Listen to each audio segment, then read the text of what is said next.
कक्षा षष्ठ सप्तम अष्टम तीनों कक्षाओं के लिए विषय सदाचार के अंतर्गत हम आप लोगों को ये कुछ सामान्य जानकारी बताएंगे। हमारे सदाचार के अंतर्गत पहला है चार धाम। हमारे चारों दिशाओं में जो चार धाम है ये पूर्व की ओर जगन्नाथपुरी, पश्चिम में द्वारिका, उत्तर में बद्रीनाथ और दक्षिण में रामेश्वरम। तो दूसरे क्रम पे आते हैं चार संतों के नाम।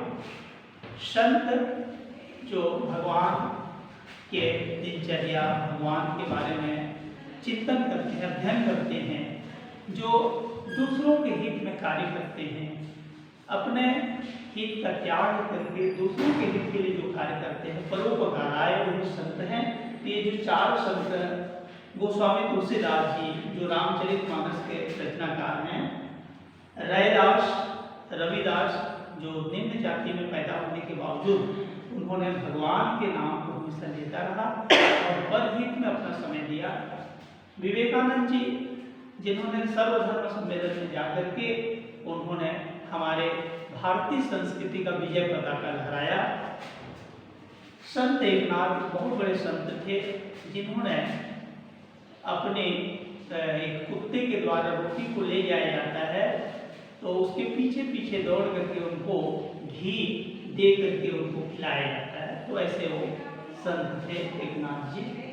और इसके क्रम पे आते हैं चार कवियों के नाम जिन्होंने अनेक कविताओं का रचना किया, जो देश के लिए, समाज के लिए, नारी के लिए, शक्ति के लिए, विभिन्न प्रकार की प्रकृति के लिए, तो जिन्होंने मार्गदर्शक के रूप में कार्य किए वो कवि हैं मैथिली शरण गुप्त, जिन्होंने प्रकृति प्रेमी कवि के नाम से जाने जाते हैं, जिनको प्रकृति और देशभक्ति की रचनाएं उन्होंने। पंडित सूर्यकांत त्रिपाठी निराला जो समय की वर्तमान समय की जो समाज की सामाजिक स्थिति एक दिन दयनीय थी, नारी जाति को सम्मान नहीं दिया जाता था, अत्याचार होता था, तो ऐसे उन सारी दशाओं को देख करके उन्होंने रचना की और समाज के लिए एक मार्गदर्शक कार्य किए। और इन्होंने अनेक उपन्यास भी लिखे, गोदान, गबन, कर्मभूमि, सेवा सदन, बहुत सारे इनके उपन्यास हैं। तो प्रेमचंद जी भी एक उपन्यासकार थे, कहानीकार थे और ये कविता भी लिखते थे। सुमित्रानंद पंत इनको प्रकृतिवादी कवि के नाम से जानते हैं। इन्होंने हमारे भारत माता, धरती माता के बारे में उन्होंने बहुत ही सुंदर, मनोहर, सुंदर चित्रण किया है। प्रकृति प्रेमी, इनको प्रकृति से प्रेम था, इसलिए उन्होंने प्रकृति प्रेमी कवि के नाम से जाना। अब आते हैं हम चार नदियों के नाम जो हमारी पवित्र नदियां हैं। गंगा, यमुना। गंगा ये हिमालय पर्वत से निकली है, यमुना भी हिमालय पर्वत से निकली है, कावेरी ये दक्षिण भारत की पवित्र नदियों में इनकी गिनती होती है, नर्मदा ये अमरकंटक से निकली है। और इसके बाद हम आते हैं चार पुराण, जो पुराण हमें मार्गदर्शक देते हैं, समाज के लिए प्रेरणा देते हैं, हमारे परंपरा, रीति नीति को जानकारी देते हैं कि मनुष्य को कैसा रहना है, किस प्रकार का और आज मैंने अपने व्यवहार में उसको लाना है। ये सारी चीज़ों की जानकारी हमें पुराणों से प्राप्त होती है।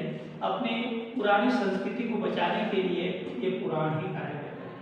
उस पुराणों के आधार से हमें आज चलने की जरूरत है, उनके नीति नियमों को जानने की जरूरत है। तो ये अपनी संस्कृति का ज्ञान कराते हैं। तो पहला है शिव पुराण, भगवान शिव के बारे में वर्णन है। गरुड़ पुराण में इसमें गरुड़ के द्वारा भगवान विष्णु का जो स्मरण किया जाता है। फिर उसके बाद विष्णु पुराण में स्वयं भगवान विष्णु की उन्होंने सृष्टि की जो रचना की और उन्होंने विष्णु का रूप क्यों धारण किया, उनके अवतार का वर्णन है। नारद पुराण में ये नारद जी बहुत बड़े भक्त थे, हमेशा उनके मुख से नारायण नारायण शब्द निकलता था, इसलिए ये ब्रह्मा जी के मानस पुत्र हैं।